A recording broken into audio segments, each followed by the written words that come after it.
Hello and welcome back to the Formula Virtual Racing Gran Turismo League. We're here for Season 2, Round 5 at the Japanese Grand Prix. Here at Tokyo Expressway South clockwise. This circuit, which is rarely used as a racetrack, but today we are going to take it to the challenge. With its many difficult corners, long straights and narrow barriers that enclose the circuit, it will be a challenge for the drivers tonight. You can see the track map in the top right corner of the screen. It looks like a simple circuit, however it is a street track, the first one of the season. It is like Monaco and Baku mixed together.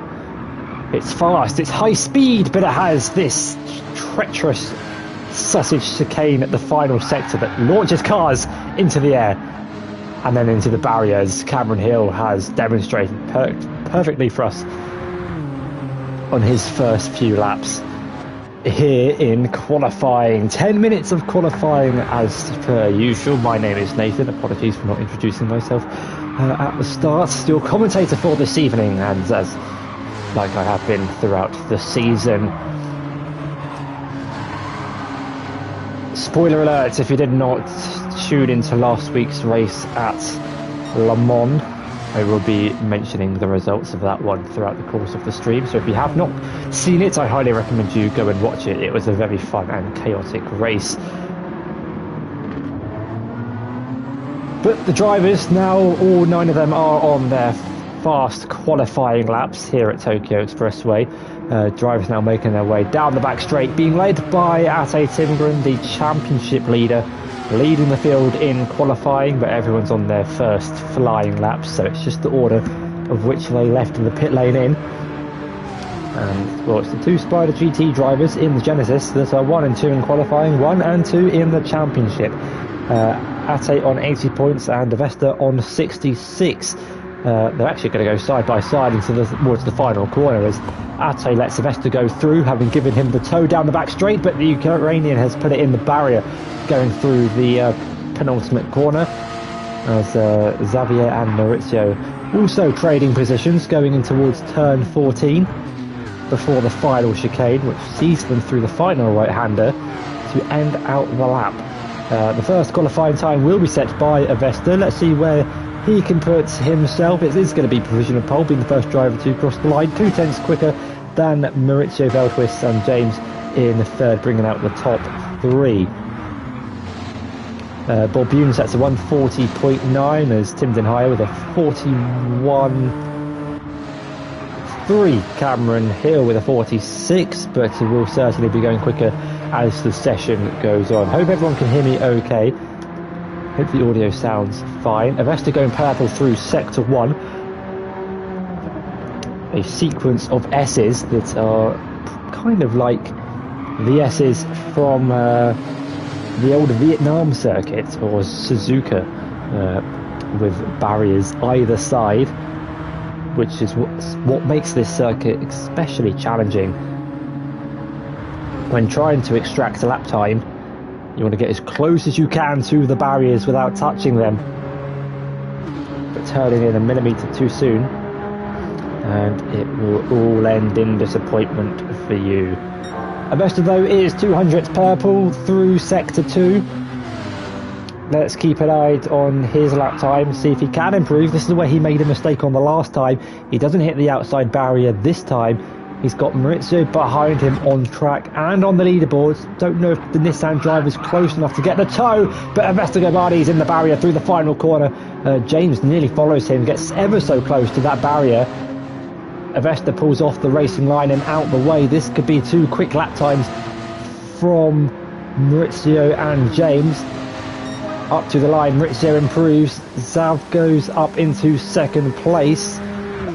James, his teammate, goes into 4th with a 40.0, 3 tenths off provisional pole. Borbune goes up into 6th with a 40.4. Cameron goes into 5th place, 100th behind James. as Maurizio pulls into the pits as Kyle sets his new personal best of a 1:43. But this has meant that the two Spider GT drivers have got plenty of clean air at the other side of the track, of which they can work with a tow. As they make their way through the final corner on outlaps, a couple of cars are into the pits. Xavier is one of them. His teammate James is still out on the circuit without a tow. Slipstream could be important here in qualifying into getting a good lap, as Borbune had damage to the front right suspension, so he's probably hit the wall through turn 5, I imagine, the left-hander, before you go down the hill into the hairpin. Two Spider GT drivers are getting close to each other on track. It's almost like they're racing each other in sector 1. Avesta drifting his way through turn 5. The likely scene of Borbune's accident, and isn't improving through the first sector. What about other drivers like Cameron, who are making their way through the final chicane? I think Xavier Maynard might have hit the barrier through the final, through turn 14, sorry.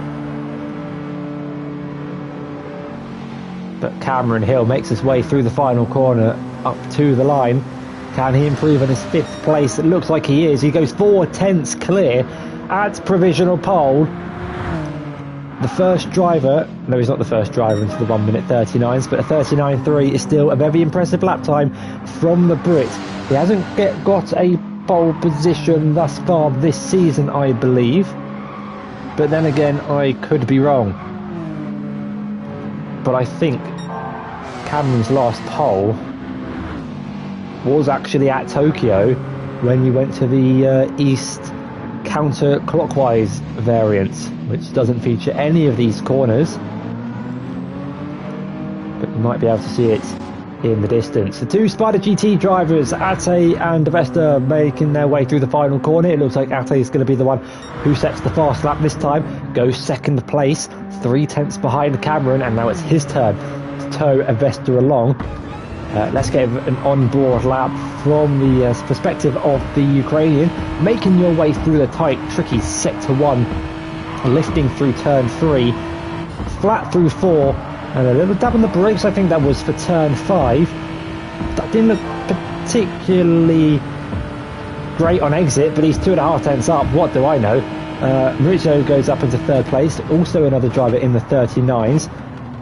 Braking late for the hairpin, turn 7,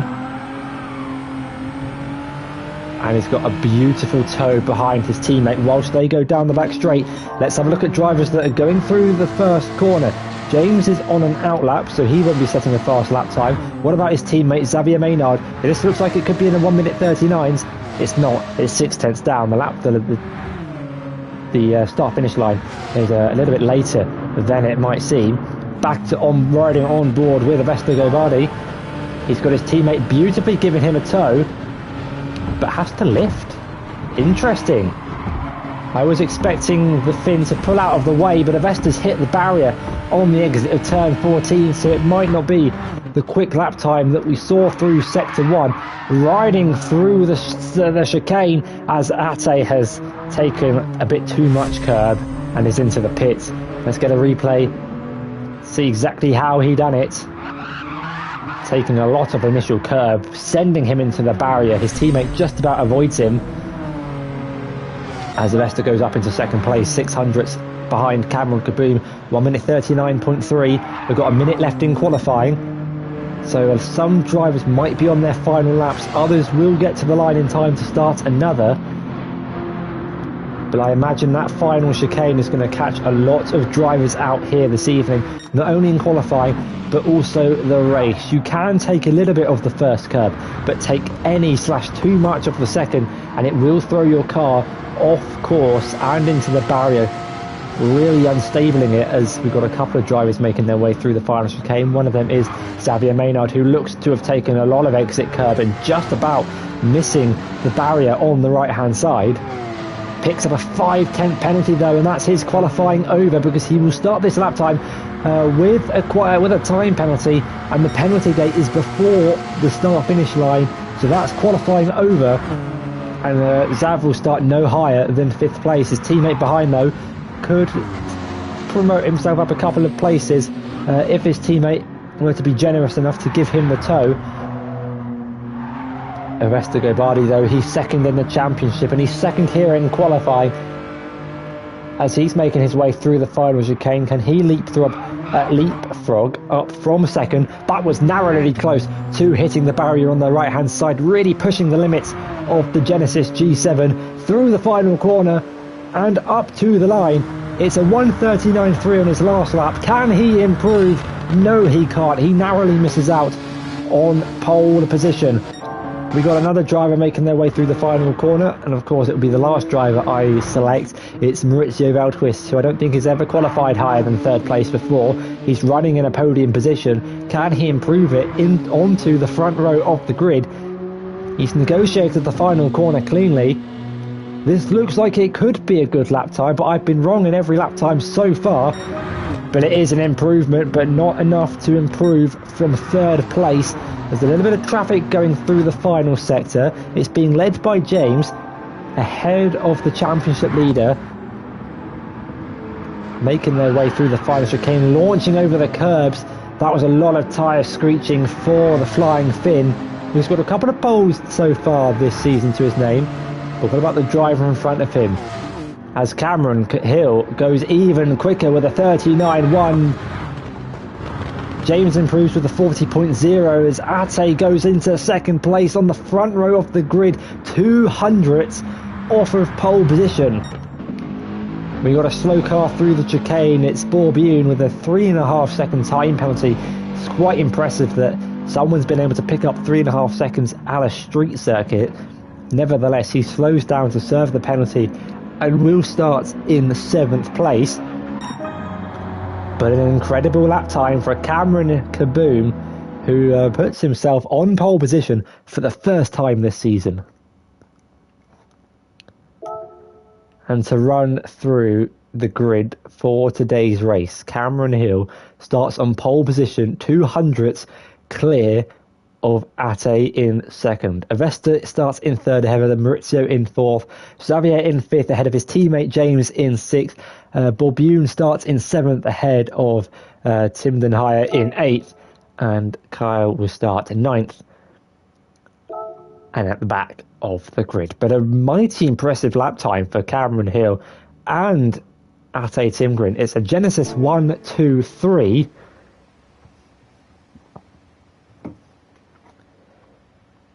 And now we'll give drivers 1 minute to change their tyres.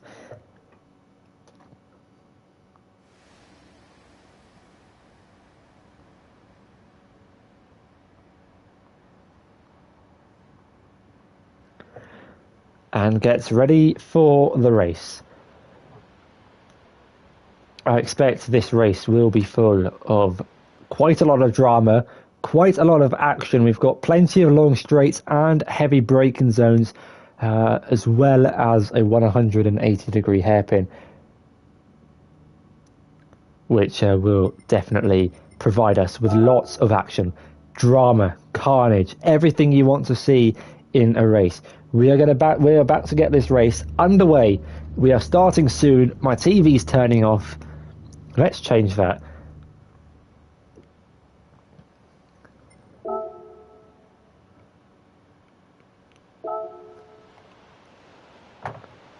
Here we go. 5 seconds until we get this race underway.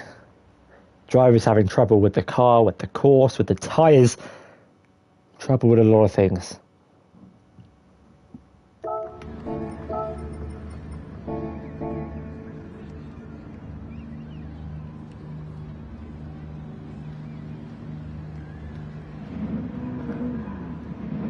Tokyo Expressway is the host for round 5 of season 2 as we build to 5 red lights for this 5.2 kilometer circuit, and we go racing on the streets of Tokyo here for the Japanese Grand Prix. It's a slow start from the BCR Porsches in the background. They drop to 7th and 8th and nearly the back of the grid. However, the Genesises are 3 wide going in towards turn 1. Ate on the inside, his teammate on the outside. Cameron Hill darting his way down the inside of Avesta Bardi, which becomes the inside of Ate Tingren and pushes the Finn all the way up into the barrier, and Avesta Bardi follows him through on the outside. It's a slow start for the Porsches as Zav gets past Borbune in the background, but I think is fed into the barrier on the outside of turn 5. But it's the Blue and Orange Genesis of Cameron Hill defending the inside at the hairpin of turn 7. But ahead of Avesta Bardi, his teammate Ate tries to go down the inside of him as James and Borbune go side by side through the turn 7 hairpin. And now the drivers make their way down the long back straight. We got a nice image of the curb. It's Avesta Bardi side by side, wheel to wheel with Cameron Hill. Will be aided with a bump draft by his teammate Ate, who's running in 3rd place. Maurizio Veldhuis sat comfortably in 4th, getting a good view of the battle for the lead of the race. Cameron sends one down the inside, but Avesta breaks late, tries to swoop it round the outside, but they're still going to go side by side, door to door, as Ate tries to follow his teammate round the outside, side by side through the chicane for the first time this evening. Ate's taking a lot of inside curb and he might be in the barrier. He's just about avoided it. Everyone makes it through cleanly, but Maurizio Veldhuis picks up the pieces and moves up into a podium position and is now inside the top 3 on the hard compound tyres. A very interesting tyre choice from the Dutch driver as Avesta Bardi leads the end of the first lap ahead of Cameron Hill. Maurizio looking for a move on the Brit going in towards the first corner. James has done well to move his way up into 6th place after temporarily dropping to what looked like the back of the grid. A slow start for the 2 Porsches, but a rapid start for the 3 Genesises that are 1, 2 and 4 at the minute. Maurizio in the Nissan, rather acting as the cork in the bottle. It may seem he's on the hard compound tyres. He needs to stay with the top 2 for as long as possible if he's to make this alternate strategy work. I wouldn't have thought that tyre wear would be particularly high at this circuit. There aren't many corners that take too much stress out of the tyres. It should be a comfortable one stop for all 8 drivers on the grid tonight. Fuel, however, I've heard may be another issue for some drivers that have rather thirsty machines. You are full throttle for a lot of percent of the lap time. Revving it out in 5th gear is Avesta before going through turn 13. He has a 1 second lead in this race over Cameron Hill, who's putting him under pressure. Maurizio, though, under a lot of pressure from Ate behind, as they make their way through the chicane, launching over the curb. Look at this, that's an absolutely beautiful camera shot. Does everyone negotiate it cleanly? I think someone's just gone into the barriers. It might have been Zav, indeed it was. He's picked up damage to the front right of his car. You heard the thud as he launched himself into the barrier. Meanwhile, to the battle for the lead of the race between Avesta and Cameron. Cameron's just going to sit behind the Ukrainian for now. Ate still sat behind that Nissan GTR, which is on the hard compound tyres. Everyone else on the yellow striped medium. A reminder that drivers have to use 2 different tyre compounds throughout the course of the race. Now expect many sends to the inside, this corner especially. Are we going to see one on this light from Ate? No, we are not. Let's take this moment to go back to the race start. The leaders now side by side, but I would like to look at the back. You see the 2 BCR drivers not getting a good launch off the line, and then one of them I think was fed into the outside barrier. It was Borbune hitting the wall on the inside, and then that threw him into the path of Xavier Maynard. His teammate Tiger follows him through on the outside, and that's how Cameron took the lead on lap 1. But as we cut back to the live action, it is still Avesta who takes the who keeps the lead of the race from Cameron, with Maurizio still keeping Ate behind him in 4th place.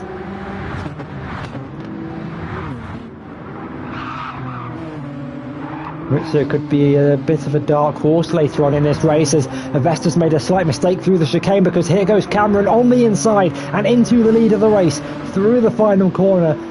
The Brit finds a way past the Ukrainian, but it's not over yet because they are side by side down the start-finish straight in the run down towards turn 1. Cameron on the inside, the right-hand side of your screen. He's late on the brakes and he's taken the lead away from Avesta Gobardi. Here on lap 4, it's now Cameron who leads from Avesta, Maurizio leading Ate, and Tim Den Haya in 5th place, only 2 seconds behind this the top 4 on the soft compound tyres. James ahead of Borbune, also on the mediums. Xavier has picked up a half-second time penalty, probably through the chicane. It's the only corner you can cut at this circuit. But let's have a look at Avesta Gobardi. What's happened to him? A lot of curb, a lot of inside curb for the second half of the chicane, and that opened the door for Cameron Hill to slot one down the inside and take the lead of the race. The advantage now 5/10 between the top 2. Tim Den Haya still 2.5 seconds behind Ate. James only 1.5 seconds behind Tim, but he has Borbune close behind him down the back straight. The Mercedes SLS all over the back of the Porsche in the run down towards turn 14, but he's not going to be close enough to go for a move on the Brit. But back up to the leaders who fly through the final chicane. That's very close to the barriers. I thought at least 2 of those drivers were going to fall victims and claim a one-way ticket to the barrier. Thankfully for them, none of them do.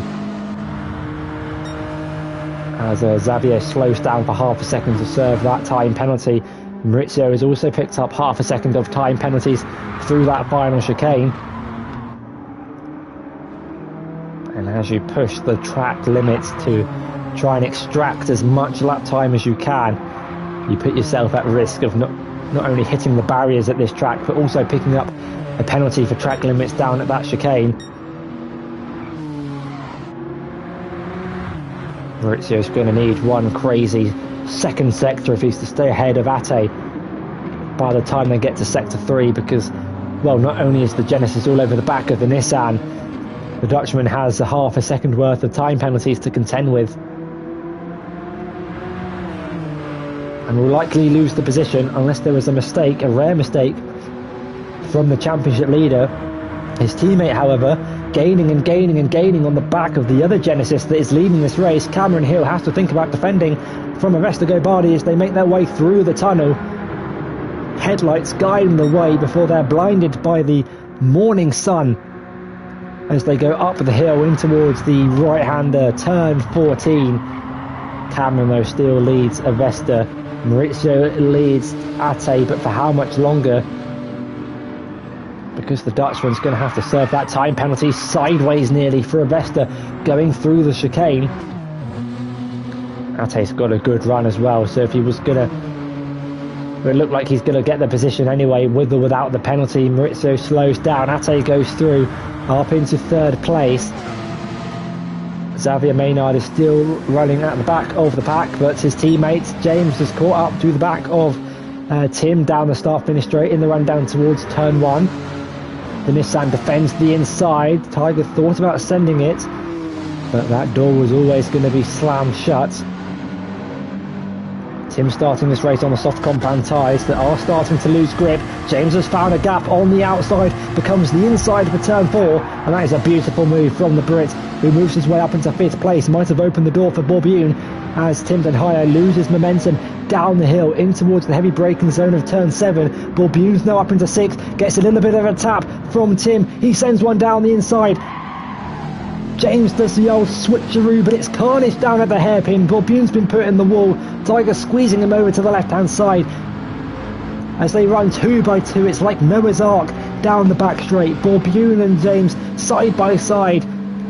Zav and Tim Den Haya following in behind. There's nowhere for the 2 cars to go. It's the BCR cars on the right. It's the Mercedes and the Nissan on the left. Through the fast left, right under the tunnel, someone went smacking into the wall. I'm not sure who that was. Sparks lighting up the tunnel. But James has been promoted up into 5th place. It looked like it was Xavier Maynard who's picked up damage as a result of that incident. Just two cars trying to go side by side through a fast chicane. Sorry, Timden High has picked up damage as well, so it might have been the pair of them that picked up damage through the tunnel. Let's go back and watch the action unfold. There's the contact between Borbune and Timden Higher. Borbune goes straight on. Tim tries to send one down the inside of James, who then doesn't see Borbune on the left-hand side.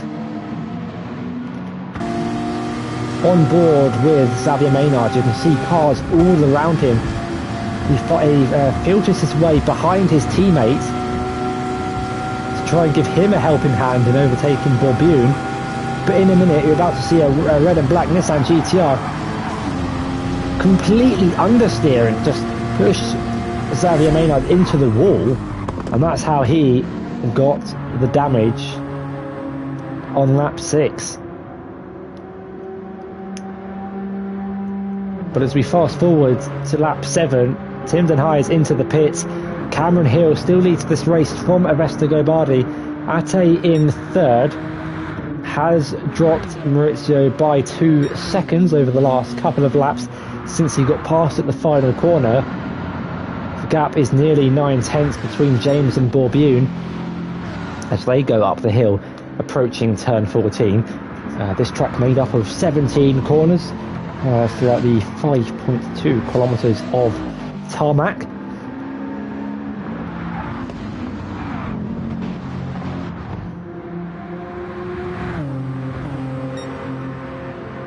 But back up to the race leaders on their medium compound tyres. So 1 minute 39.4 is the fastest lap of the race so far, I believe. It doesn't actually say it below the leaderboard, but it does say it on Cameron's previous lap time, so we'll go with that for now. We'll see what the actual fastest lap is at the end of the race as well.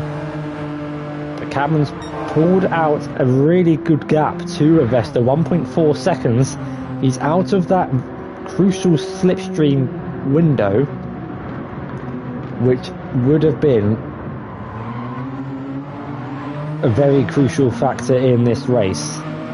Similar to the other forms of Tokyo Expressway, they are very much high-speed street circuits, and sticking within the slipstream could be race-ending, as we saw last season at Tokyo Expressway East counterclockwise, where nearly a minute of the lap is spent flat out down the start-finish straight. Timden Higher has disconnected from the race, so we are now down to 7 drivers here this evening.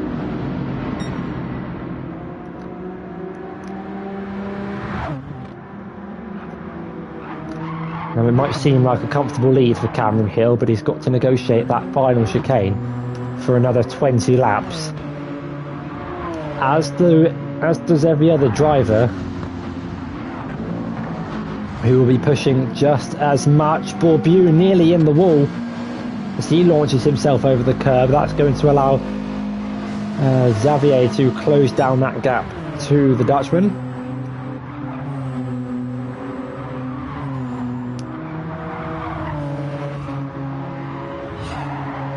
But it is unfortunate that we only managed to get 7 drivers on the grid for tonight's race. This track with 14 drivers could have been a very good race from the front of the grid to the back.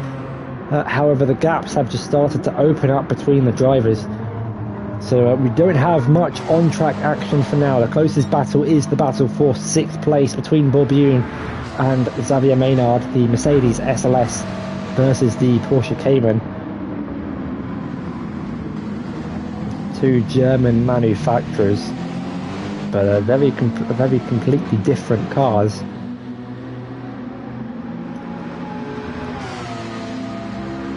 Now the Porsche is going to be a long race for the 2 BCI drivers. The Porsche isn't the best car for this circuit. Its lack of acceleration really does hamper it at this track. It has similar top speeds to the cars around it, but it just takes so much longer for it to get to that top speed. And the hairpin is such a crucial corner in finding lap time because it sets yourself up from turn 5 all the way down to turn 13.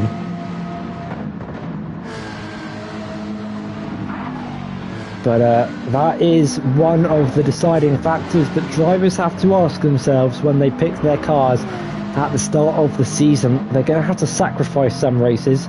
Not every car is going to be good at every circuit. Each car will have its weaknesses. Xavier Maynard, though, is not finding any weakness in overtaking Bob Youn because he's going to send one down the inside.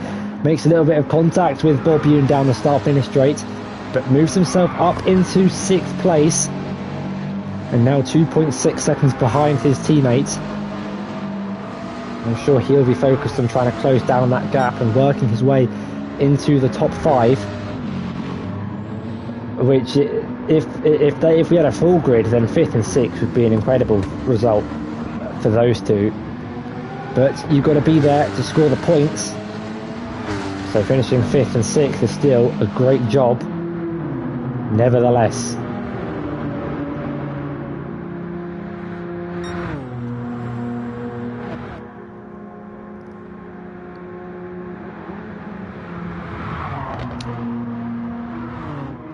Now it looks like it's a calm and controlled race for Cameron up front.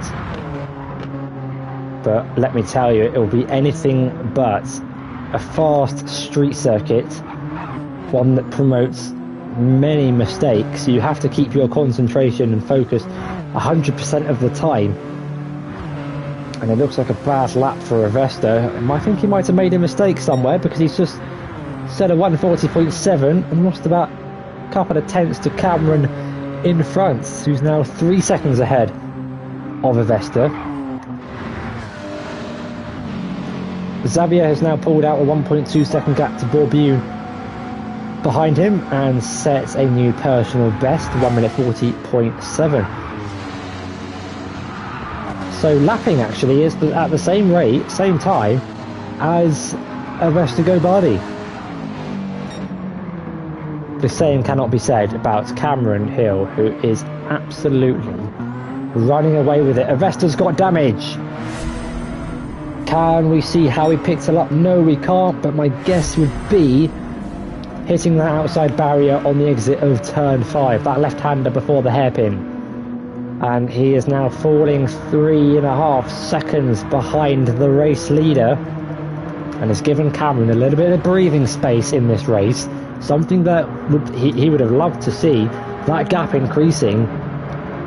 So now he can just afford to take it a little bit calmer, a little bit slower through the chicane and not take as many risks.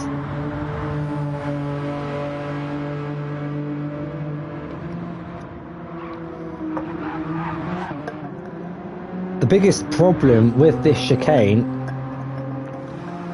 is I think Rivesta might have made another mistake. That gap has increased significantly and he's picked up a half-second time penalty. The problem with the chicane is not necessarily the curbs, but the exit barrier, that sticks out on the exit of the corner. This is what happened to Rivesta. Narrowly missing the barrier on the right-hand side, but in doing so, went over track limits, picked up a penalty. And what you don't want to do is take a lot of the curb on the left-hander. That's the curb you don't want to hit. Ate hits the barrier on the exit of turn 5, a really easy barrier to hit. As drivers make their way through the hairpin, the pit lane entrance as well.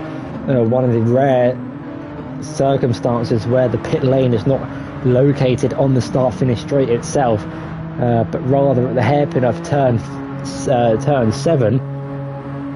As James and Xavier are into the pits at the end, halfway through lap 12. So the two BCR drivers being served for a fresh set of rubber. Into the multi-storey car park they go, and exiting on a set of soft compound tyres, which they should go to the end of the race on.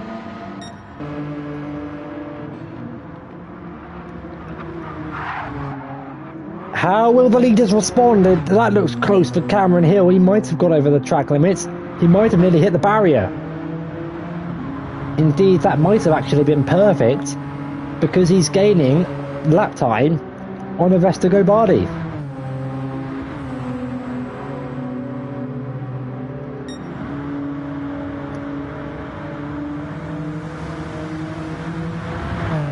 Having served the time penalty, Ate is gaining and gaining on his teammate in the run down towards turn 1. The two Spider GT drivers are the closest battle that we've got on circuit at the minute. Avesta running in second place on track, second place in the championship, but it's the championship leader that sits in third and behind his teammate for now. These two, I'm sure, will be working together to try and close down the gap to Cameron Hill, or maybe they might have some fun and start battling each other for second place. The gap 6.2 seconds between first and second. Cameron is running away with this, it seems, early on in the race. 13 laps out of 27. We're nearly at the halfway stage, as Xavier Maynard is purple through sector 1 and setting some quick sector splits on those fresh soft compound tyres. The two Spider GT drivers working together down the back straight, up the hill now for turn 14. But the Genesis is much harsher on its tyres than the Porsche and will be going longer on those medium tyres compared to the cars around him. That was nearly out of control and into the barrier for Avesta Gobardi as he launches himself over the second chicane. Second sausage, I should say. Ate pulls over to the right hand side of the circuit, is now side by side with his teammate and moves up into second place. I don't think Avesta will be fighting that one too hard. These two have worked really well in the past, most notably in the Red Bull Ring, securing Avesta with that win. Ate acting as a rear gunner to hold off Noah, whilst also giving Avesta a bit of a helping hand. But 4 races in, we've had 3 different race winners and only 5 different drivers to stand on the podium. Are we about to see a new one on the top step tonight? Because Cameron Hill is leading this race on lap 14, halfway through this 27 lap race here at Tokyo Expressway for the Japanese Grand Prix. He hasn't won a race yet this season, hasn't even finished on the podium. And what a way to get your first podium of the season, by doing it victoriously.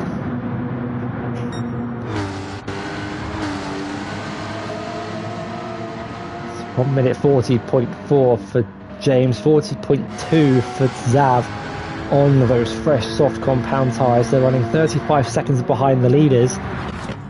Don't know how much time they are gaining in respective to the top 2, but they are lapping quicker. 40.8 for Ate on the last lap, so 6/10 quicker than the race leaders as it stands, although Cameron Hill 140.1 on worn medium tyres is lapping faster than the Porsche on fresh softs.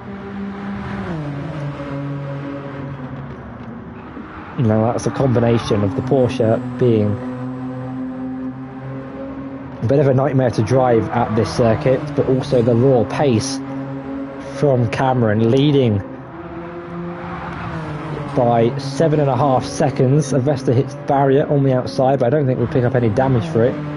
Indeed, he doesn't. Cameron makes his way through the hairpin, stays out for another lap, as do the 2 Spider GT drivers. The pit lane entrance runs on the outside of turn 7, noted by the yellow lines, as demonstrated by Maurizio Veldhuis, who pulls into the pits off of the hard compound tyres. I think he probably could have taken those mediums to 15 laps, assuming he's finishing this race on the softs. Let's keep an eye though on the gap between Maurizio and James. It wasn't particularly close before the pit stops. However, James is on fresh softs and has been closing the gap whilst Maurizio's been on the worn hards. gap is 3.1 seconds as he leaves the pit lane.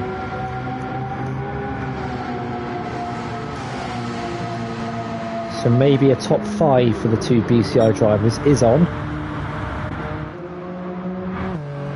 We'll have to wait and see. The race leaders, though, continue to stay out for another lap, starting lap 16 of 27. 12 laps to go here at the Japanese Grand Prix.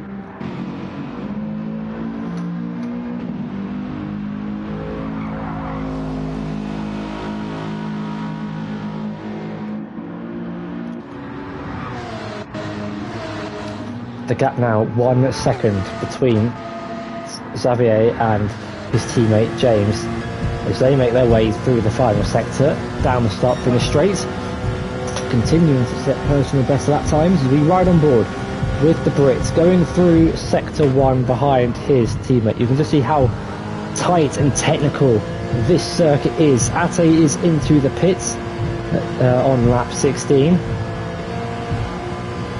And one can assume it's for the soft compound tyres to finish this race. The car gets lowered, a bit of fuel goes in. And he's got a 3-second time penalty for cutting the white line. That will be crucial for his chances of finishing or in second place. And brilliant news for Avesta, who can now take his time a little bit going into the pits. He just has to make sure that he doesn't go over the yellow line.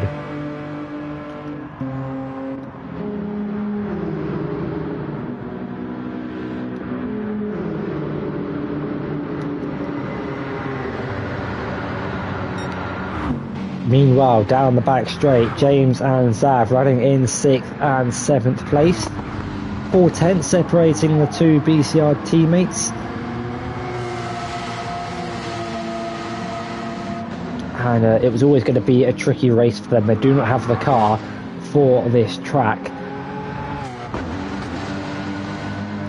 There are many cars that are track dependent, some that are fairly average on a wide range of circuits, some that are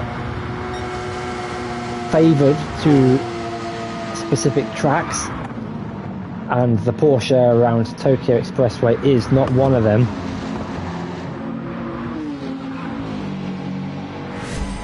As we're going to get a replay for the battle for 4th place between Maurizio and Borbune. Maurizio on the inside, down in towards turn 1.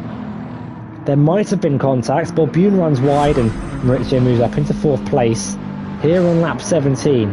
The race leaders continue to stay out for another lap.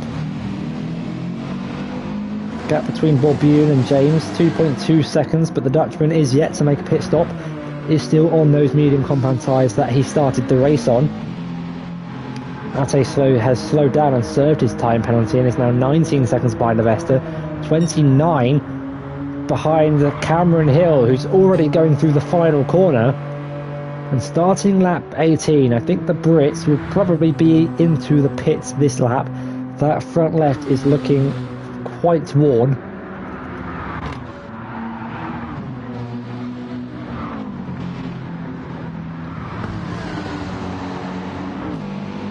What can James and Zav do in this race, running in 6th and 7th place? How can they work together to try and close down the gap to Borbune and Maurizio Veldhuis, who are running in 5th and 4th place respectively? It will be a tough job to catch up to the Nissan driver, who is about 6 seconds down the road. As Cameron Hill is into the pits, and interestingly has only 1 litre less than when Ate pitted a couple of laps ago, so maybe the race leader conserving a bit of fuel.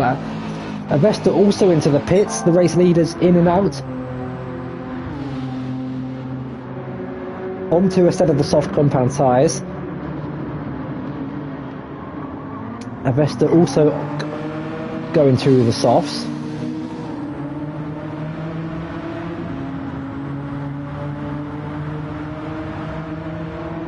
But Ate is now 12 seconds behind Cameron in this race.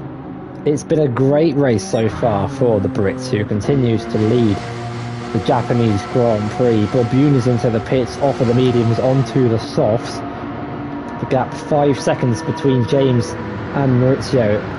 Can they close down that gap on the soft compound tyres? It's going to be a tough job. They have the tyre advantage, but they don't have the car advantage. As Vestagobardi's dropped it through the chicane and he's in the wall. Ate and Maurizio go through up into second and third place, but the first major victim in this race, Vestagobardi. Let's ride on board and listen in to see exactly what happened to the Ukrainian.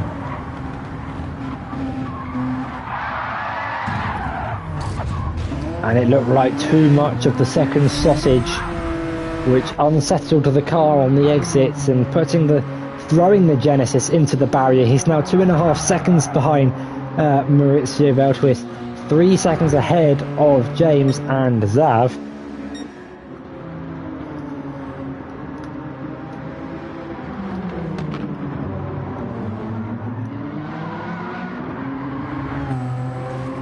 Now the complexion of this race has changed slightly. Avesta now has work to do to get himself back up onto the podium and into second place.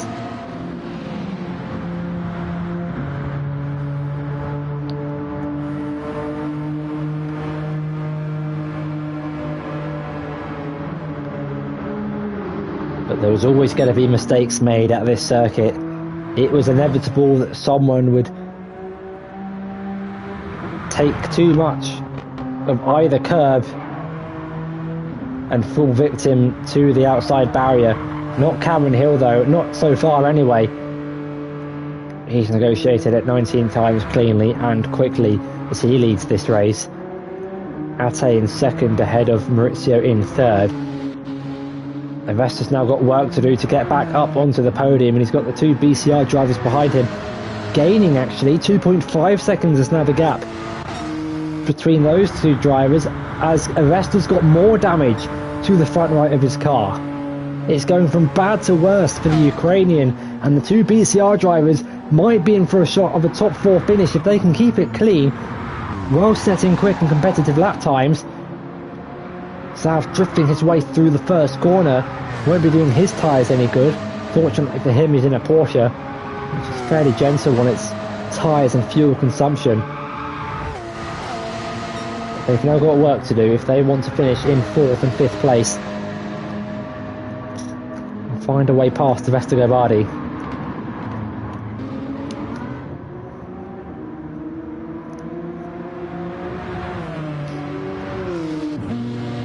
Maurizio looks like he's got pace in that Nissan. I'm just a little bit confused why he went hard medium rather than a medium soft. I think it was a strategy that could have been possible in the GTR. However, he is making it work. He's now only 1.1 seconds behind Ate and Purple through Sector 2. The Dutchman is coming alight here at the closing stages of this race and is still within a shot of finishing in second place. This circuit especially punishes drivers who crumble under pressure. As Vestagobardi's made another mistake through the chicane. He's pushing a little bit too hard to try and close down that gap to third place and retain a spot on the podium. James though has also pushed a little bit too much. He's got a half a second time penalty through the final chicane, but can see the Genesis in front of him within slipstream range, as can Maurizio Veltwist. Less than a second separating Ate and Maurizio, less than a second between Avesta and James, but James has got a half second time penalty, so I think they'll probably swap the drivers round when he goes to serve that time penalty. It'll be a natural swap. It'll be should just be Zav overtaking his teammate on the exit of the final corner. Now I thought that there was going to be an orchestrated switch there, but looks like James just ran wide through the hairpin, but it will give him a good run through turn 7 down the back straight. Maurizio's just within that second gap to the car in front, but is gaining and gaining down the back straight, hitting 154 miles an hour in the slipstream, now only 7/10 behind Ate. The two BCR drivers nearly bumping each other into the apex of turn 14, with James leading Zav, but the car in front with a half a second time penalty. We've now only just got the fastest lap pop up on the screen, set by Cameron Hill. It's a 1:30.4. The gap though opening up to 1.8 seconds now between James and Avesta, and it's about to get bigger as he serves the time penalty. And I'm sure Toussaint will move up into 5th place, and indeed he does. But the battle for 2nd place is not over. Ate with the faster tyre, Maurizio with the fresher tyre.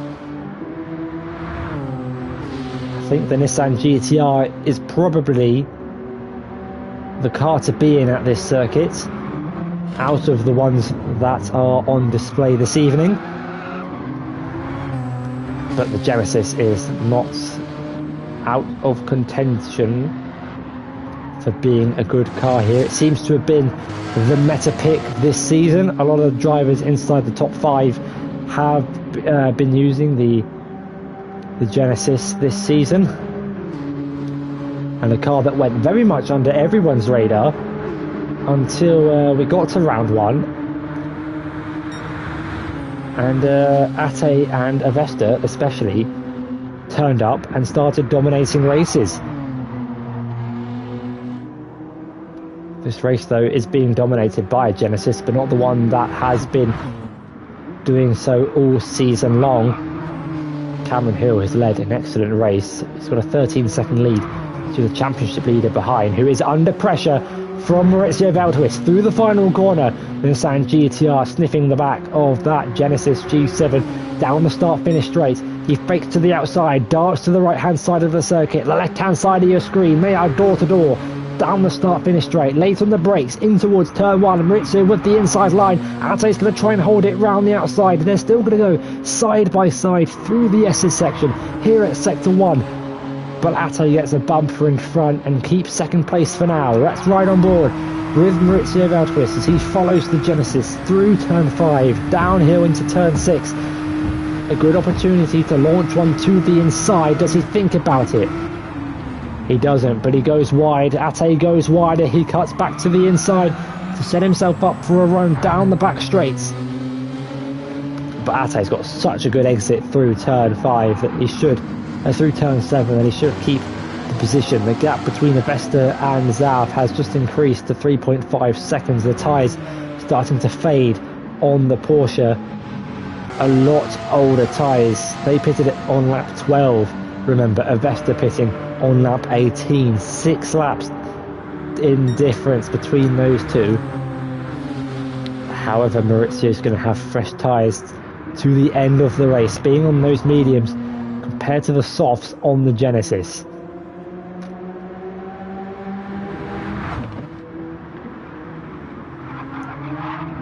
It's been a bit of a slow burner this race. When we had the pit stop phase, the gaps began to open. A couple of drivers retired.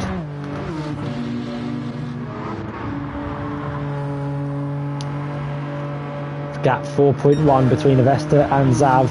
4 tenths though between Ate and Maurizio down the start-finish straight. Racing the train in towards turn 1. Tim leads that battle from Maurizio. The battle for 2nd place. Separated by 3 tenths of a second with 3 laps to go.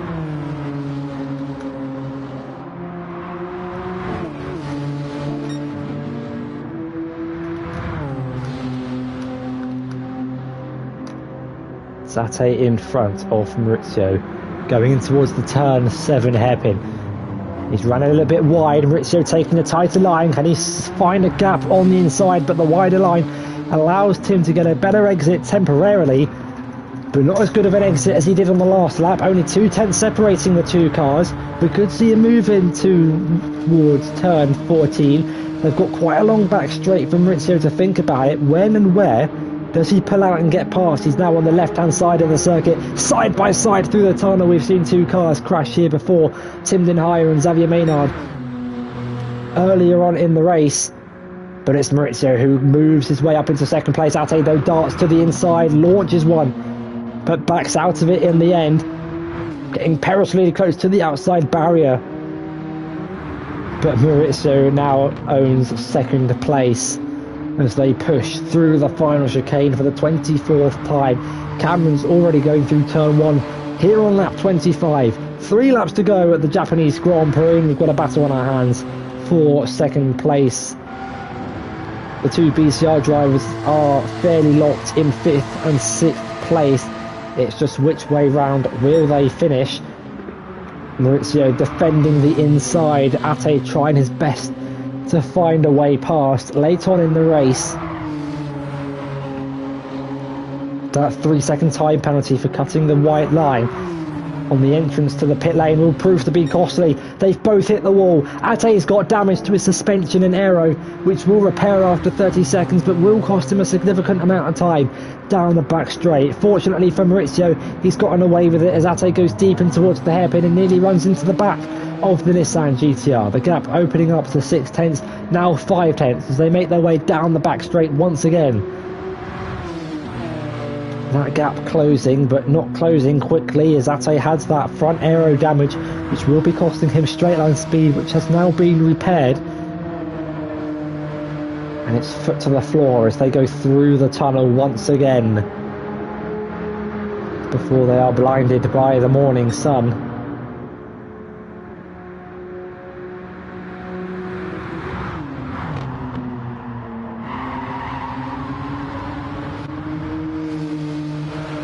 They just have to keep negotiating this final chicane cleanly. And you can see they're taking a lot less curb. Late on in the race, they're taking fewer risks. They don't want to just try and find that extra 10th, which could cost them a position damage in a couple of seconds. It's all about survival now. As we start the penultimate lap of the race, Vesta Bardi now opening that gap to 7.5 seconds. So the two BCR drivers have shredded through their tyres. I think they pitted a little bit too early, it might seem. A bit ambitious to try and do 15 laps on a set of soft compound tyres. The performance has gone from their soft rubber. But Maurizio, I questioned his strategy earlier on in the race, but for him, he's played an absolute blinder, it seems, using the hard compound tyres, followed by a medium stint, whereas everyone else has gone to the softs. Look at the difference in tyre wear between Ate's front left and Maurizio's. Significant difference now between the soft and the medium. James is into the pits, likely going for fastest lap. He's got the gap to Borbune behind. I'm a little bit surprised that Zav didn't follow him in, and they could have had a double go at it. But at the end of the day, I guess it's better to secure points rather than risk pushing for one extra point and then losing a position in the process.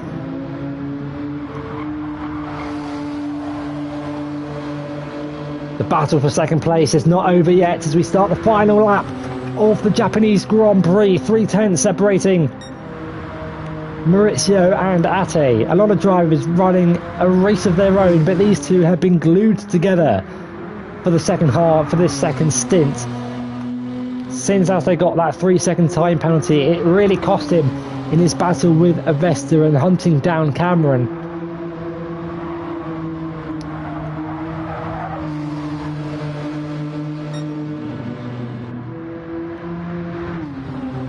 Ate is gaining and gaining and gaining. Is he close enough to send one down the inside? Late on the brakes, not on this occasion. It was his final opportunity to make a move at the hairpin. He takes a wider line though, gets a really good exit But this race has been about one man and one man only,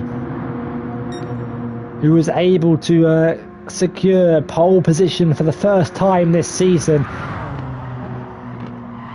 and did lose the lead early on in the race from this guy Ate Timgren, who's now hunting down Maurizio Veltris on the final lap, makes contact, hits the back of the Nissan, but for Cameron Hill, he makes his way through the final corner for the final time. It's a win from pole position, an absolute dominant display. His first podium of the season, his first win of the season. Cameron Hill wins the Japanese Grand Prix in dominant fashion, 17 seconds ahead of Maurizio Veltris, who's still defending from the flying Finn, who hits the barrier on the outside. It's going to be Maurizio with his first podium of the season. He finishes in second place ahead of Ate in third. Ernesto Gobardi's been in the barriers a couple of times tonight, but finishes in fourth ahead of Xavier Maynard in fifth on shredded soft compound tyres. His teammate James, though, pushing for fastest lap, millimetres away from that yellow barrier on the outside of turn 16 through turn 17 for the final time. Can he take the fastest lap away from Cameron Hill? Up to the line, no he can't, but a great effort, 39.9 for the Brits, finishes in 6th place, and Bob Youn crosses the line in 7th, and that was a great display from Cameron Hill.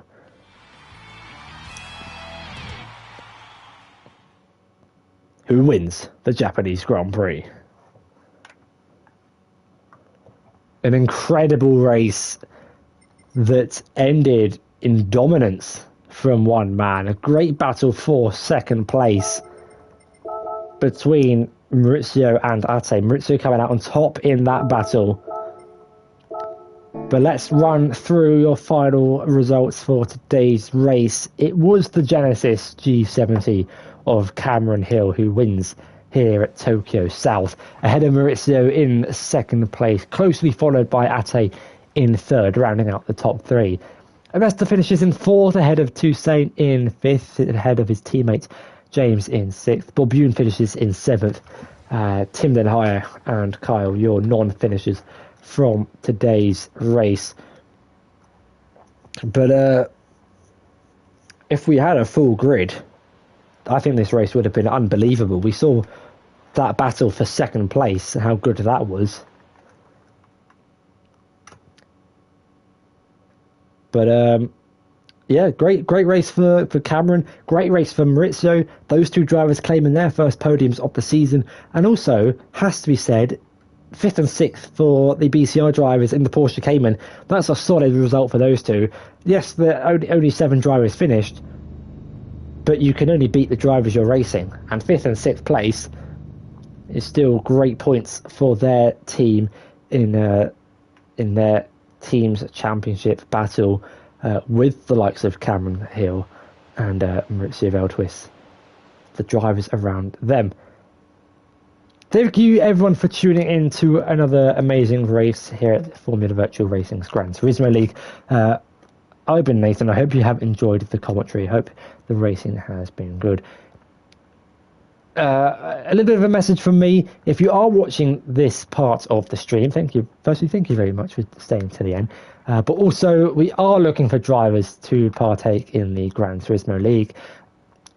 Drop me a message on either Discord or PlayStation, and I'll get back to you ASAP, and we'll get you on the grid.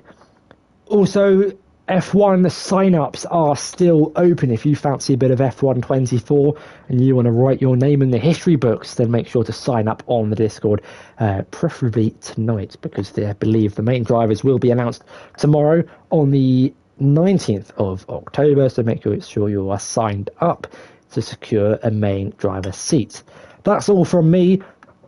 Thank you very much for watching. Make sure to tune in where we take the plane or the ferry from Japan to America, and we're racing at Trial Mountain back in the GT3s. I'll see you next time. Same place. Goodbye.